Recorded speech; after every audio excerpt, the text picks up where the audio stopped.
Hi, this is David Sitt. I'm the owner of Easy Web Video, and this is the Easy Web Video podcast. And today we have a special guest. He's going to be showing exactly how he runs his business. He's in the magic business. His name is Mark Leveridge. His company's name is Mark Leveridge Magic. And he has a very successful website, and he focuses on magic tricks. Sells for himself and for others, and uses video in his daily business dealings. And I believe that everything will be interesting. Welcome, Mark. Well, thank you, David. It's great to be here. Yes. So tell me a little bit about how did you get involved in magic, Mark? Well, it's kind of like, I suppose, a lot of kids. When I was about 6 or 7 years of age, I got given a magic set by my parents. And what tends to happen is, particularly boys, they fiddle around with it for a couple of years, put it in the back of a toy cupboard, and that's that. In other words, they grow up. The difference was I just never grew up. I absolutely loved it from the start. And I did my first public show when I was 10, and I got paid for my first public show, more importantly, I guess, when I was 11. And so that set the thought, I can actually make money out of this. So all throughout my sort of teenage years at university, when I was a bit older, I was able to fund my lifestyle through doing magic shows when all my friends were out doing paper rounds and working on in shops on a Saturday. So it's always been part of my life. That's great. That's great. So when did you make the transition to the online world?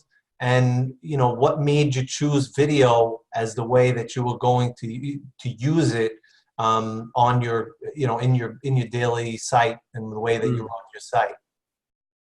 Well, I suppose I was kind of waiting for technology to catch up with magic in a way, because magic is a totally visual thing. So when you're selling a magic trick, what you do is you do a performance of the magic trick for the potential purchaser to watch. And then he assesses, assuming he's already a bit of a magician anyway, he will assess whether it's for him. But being able to see it performed is very powerful. Prior to that, and for the first probably 20 years of my trading, it was all the written word. You had to describe in newspaper, magazine adverts what your trick did and how it would look to the audience.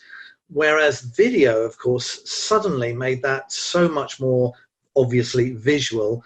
And magicians were able to assess more accurately whether they would be able to use the trick. The trouble was that technology bandwidth initially wasn't fast enough. And a lot of the early people who took up video on their websites, I thought, did themselves a disservice, because a lot of people, especially in the UK, where bandwidth speeds have been a bit behind certainly most areas of the world at times, it's meant that we just couldn't watch it properly. So I waited until about 9 or 10 years ago, and then I thought, right, I think now is the right time.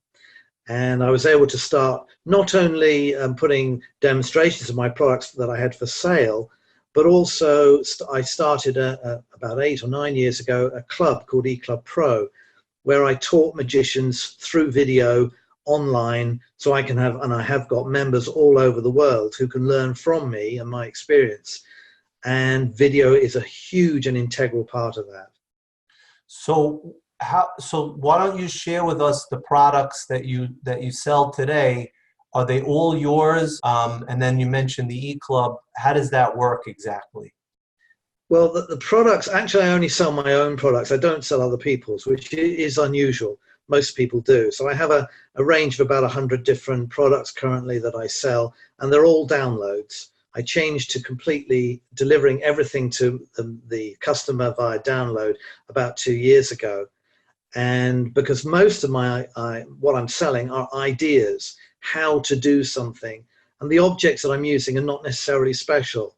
Or if they are, magicians can easily get hold of them. So I'm able to do it entirely through download. And I download video, or the customer can download video, audio, PDF files. So it's just a way of getting the information to customers all over the world economically and quickly. And it's worked fantastically well.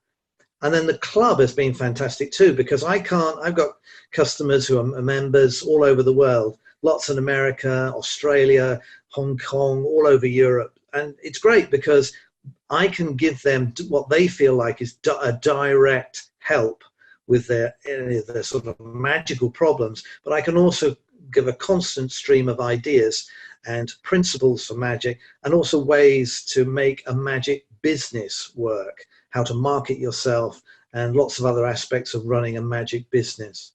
The problem with the magic that's free on the internet is that it's often exposed and explained by people who perhaps don't fully understand the subject matter. Some do, but some don't. And the reason that I felt that I wanted to do my own club was to keep the people who really want a professional, consistent opinion given over to them in terms of advice, and someone they can trust that he knows what he's talking about. I wanted to be that person. And I felt that is the thing that surely, if somebody's genuinely interested in doing well with their magic, has to be something they're prepared to pay a small amount a month for. And it's turned out to be the case. You know, if it was free, I'd probably have thousands of people in the club. But the ones that I have got have stayed. Some of them have been there ever since I started 9 years ago, which I think is incredible that these people have stayed with me all that time. Some have come, some have go, of course, but there are others who've stayed the whole time. So I like to think that there is still value, even when you've been on it for a long time. And the wealth of material and all the stuff that you're sort of hosting for me is massive, and people can't believe how much of it there is when they start to delve into it. So you have, how many people are regulars in your I guess the club that you have? How many? Well, it's a few hundred people who, and of course, one of the nice things, but not nice things about magic is it's a very limited sort of audience. Not everybody wants to be a magician, you know. Well, maybe they do it for 5 minutes, but not seriously want to do it. So, and there is quite a bit of effort involved in doing it well. So you have a small group of people who you have to constantly talk to and sell to, the same people but with different things. So it's very important to keep things fresh. And video, I found, is such a great vehicle for this. By having different settings, you can set a tone for who you are, where you are, and how you think much more easily with video than you can with the written word. And I think people, and I meet people when I then travel around lecturing around the world to magicians, say, oh, I'm in your club, or, oh, I've seen your stuff online. And they're always talking about the video. And they feel like they know me already. They feel a bond already. And I think that's fantastic. So you're able to, with your hobby, I'll use that term, or your love, so to speak. So you're basically actually living the life, being able to do what you like to do and being able to monetize that. I mean, that's just phenomenal. So you'll be able, this is your business, this is what you do, and this is how you make your living, and this is how you live your life, right? Absolutely. I always said that it's not so much a job, it's more a paid waste of time, which is something I think we should all aspire to. And it is amazingly, I feel amazingly lucky for the last nearly 40 years to be a pro, doing what I love all day, every day. I mean, what's not to like? It never feels like a job. So I perform as well as doing all the sort of the selling side of magic. I create magic, invented, I've written books, produced DVDs over the years, although now it's all online, of course. And I also have a magic magazine, which I co-own with 2 other magicians, which has been going for 15 years. And I'm the editor and, I say, co-owner of that. So that's another sort of income pillar, as well as another string to my bow. So magic's my full-time job, but as I say, it never feels like a job. Right. It's really amazing, especially in today's world, which we live in. I mean, you know, you and I, you know, unfortunately from, you know, my beard, you can kind of tell we exist a little bit longer than, you know, maybe the new generation does. And they probably don't even remember what it was like without an iPhone, let alone without computers and the internet. and it's just brought the world so much closer. And so, you know, now that you are able to utilize that, create your videos, and then go ahead and sell them and create an income based on that. I mean, it's just unbelievable that we live in such a time. I mean, it's one of the advantages of living in 2019, of course. I was worried at one point. About 15 years ago, I wrote an editorial piece, a magical editorial piece, in which I was fantasizing about the future of magic. And much of that was online video based. But at the time, it wasn't, it was starting, it was beginning to come, but it wasn't there yet. And I was saying, wouldn't it be great if video was so easy to watch that anybody anywhere in the world could just watch it? And now here we are. You know, we are very lucky to be able to take advantage of this, and I think it's just about come in time for me at the stage of my career to be able to do, especially the online club, because the base of the online club is I am passing on my experience and knowledge gained over 40 years as a pro to other magicians who need the information as well as the actual magic tricks. Well, you can't do that when you've only been in magic 5 minutes. You can only do that when you've got a bit of longevity and a bit of experience. Unfortunately, it's come at a time when I have got that experience, so I'm just trying to make the most of it. But monetizing it was the thing, because there is so much free content on the web that I had to find, well, what is going to make people want to pay me, admittedly not a large amount every month, but nevertheless pay me something to do it for them. And the answer that I came up with was, well, actually there are no two people the same. There's nobody else who thinks quite like I think. So therefore, if people like the way I think, and that means all my magic will have that in it, then hopefully they'll want to come along for the ride, even though they have to pay for it. Well, don't minimize hundreds of followers, people that are subscribing to a monthly club. I think is, you know, something that speaks volumes of the material that you're passing along, because then they wouldn't stay on. I mean, they clearly they want to see what you have to offer. So why don't you explain a little bit about how you do, you know, what do you use to post your videos? How does that work exactly on the back end of things? So, well, I film everything in my house. It's one of the things I wanted to do was I didn't want it to be too staged. I wanted it to feel like a guy sitting on the other end watching the instructional video or the advice piece is kind of joining me in my living room, if you like, sitting down with me, and we're going through some stuff. Because I think when people feel more relaxed in that than they do if it's terribly formal, where, you know, it's all a bit preachy, and I didn't really want to be like that. So I have some slightly more formal segments that I do, but I also have these more informal ones. I produce every month a video newsletter which lasts half an hour, and members get that at no extra charge, or other people can purchase it separately. And that has various video sections in it as well. And then the main ones that are not time sensitive from that, I then post on the archive bit of my eClub Pro web pages, so that members can access that whenever they want. Whereas people who only purchase it for a couple of months. So that's another way to encourage people to become members, so they can keep access to all this material open. And then basically I upload it to you guys, which of course is incredibly easy to do these days. And incidentally, I chose Easy Web Video all those years ago when I first started doing this, because I didn't want YouTube. Everybody said, oh, put it on YouTube, put it on YouTube. But I find YouTube wonderful in one way and very distracting in another.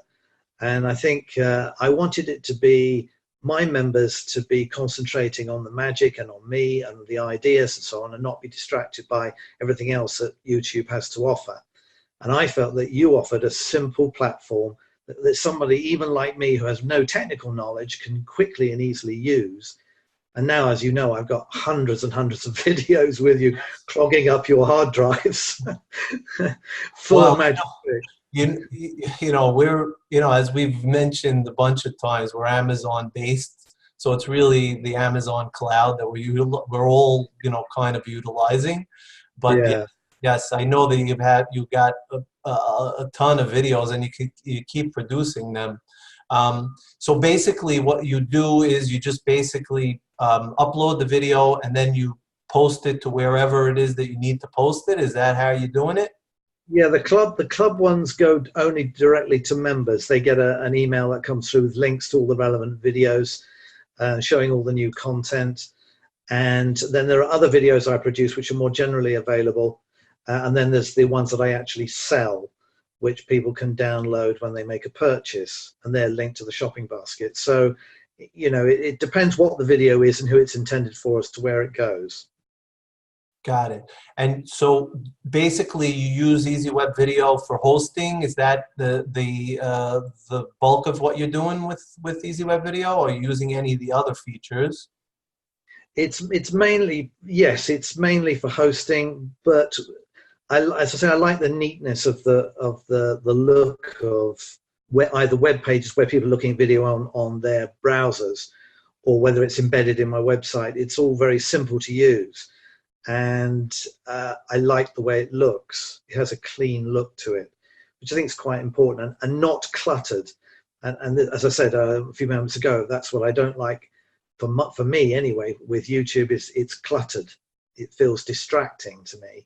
No sooner have you watched one thing, you think, "Oh, that looks interesting," something completely different. You're off, and next thing you know, 3 hours later, and you've not actually done the thing that you originally went to watch. So it's a bit of a time suck. Whereas with yours, I can make it much more insular, and I liked that. Have you ever tried anything that didn't work with the business either the video or how you were using it or whatever platforms you used? Nothing that's major. I mean, as technology's been moving on, and as you have had to change like to HTML5, and things like that have caused me all sorts of issues because I've had to change, because my website is suddenly the videos aren't working. I've had to go back and renew the code with the new code. I'm moving websites. I'm creating a new one. It's taken me a year. I'm nearly there, but because I have so much content and so many video links, and all the video links have to be the latest format, which is great, but it's just taking me forever to get the content over to the new website. But I can't say there's anything super major that's never worked. You get the occasional glitches, but that's the other thing that I like about you guys, is if there is a problem and I get hold of you, you sort things very quickly and very personally. Ultron's great. It's always, always get things sorted very quickly. So I like that too. It's personal. Yes, there's no question about it. I mean, Alton leads the support effort, and I know for myself, whenever I have any issues, I mean, he's certainly Johnny on the spot, and I know that many of the users have spoken volumes about him, and they speak his praises, Yeah. which you're doing as well. Because he gets to it and he knocks things out pretty quickly, and so that people won't have so much downtime. Well, that's really important when it's your business, isn't it? If you're just posting holiday videos, that's one thing. Right. But when you've got your website, suddenly all your videos of all your marketing disappears overnight. That's incredibly serious if something like that happens. So you need a company that says, "Oh, crimes, let's get that sorted quick and get on with it," rather than saying, "Well, we'll get back to you in 2 weeks." Well, I just, again, I'd like to thank you for joining us on our podcast. I think that, you minimize your value to people, because you're very humble about it. But I think, like you said, there are a lot of people who may think about magic, and may think that it's not something that, they can end up making money off of. But I think it's important for people to see your example, that if it's something that they love to do, that they can go ahead and make a career out of it, and utilize tools the way that you've utilized them in order to be able to generate what they would need to exist, and still do the thing that they love. So I think that's great. Why don't you share with us again the website address, which we'll post that as well. But why don't you share with us the website address so that the viewers can go and take a look on, and see what you guys do. Well, the current site, which is moving soon, but it's still there at the moment, is Mark Leveridge, all one word, markleveridge.co.uk. So that's it. Great. Are you changing the name of the site? Is that, or are you going to keep the name of the site? No, it's funny. I had somebody look at the site the other day, and I think he was touting for business because he said to me, your site looks a bit old-fashioned. Have you ever thought about doing something about it? I said, well, funnily enough, for the last 9 months, that's exactly what I have been doing. And there is a new site coming, but it's just not quite there yet. I quite like the look of the old one, but people tell me it's old-fashioned because it's not quite as modern as some of the others. So it's been there about 10 years. So I guess they're right. Anyway, I'm looking forward to the new one, but it will be the same URL. Listen, we're excited to see it. I know I had mentioned to you that my daughter continues to be interested in magic. What I'm trying to see is, for myself, is, as she grows up, I mean, she's about 9 now. As she grows up, the question is she still going to have that affinity, or is it just, a passing phase? But, Yeah.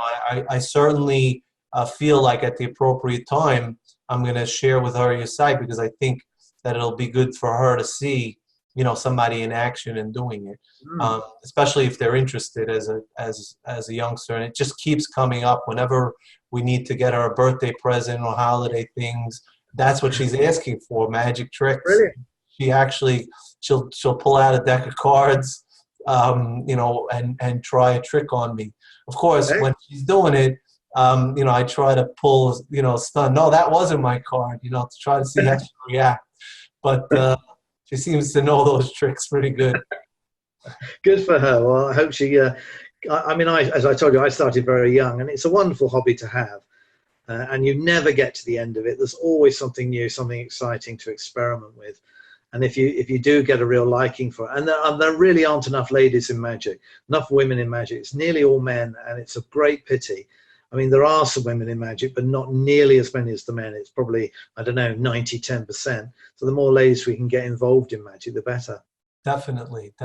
Thanks again, Mark. Have Pleasure, a great evening. I guess you're a little bit ahead of us. Have a great evening, and we'll talk again. Thanks, David. Bye-bye. Bye-bye now.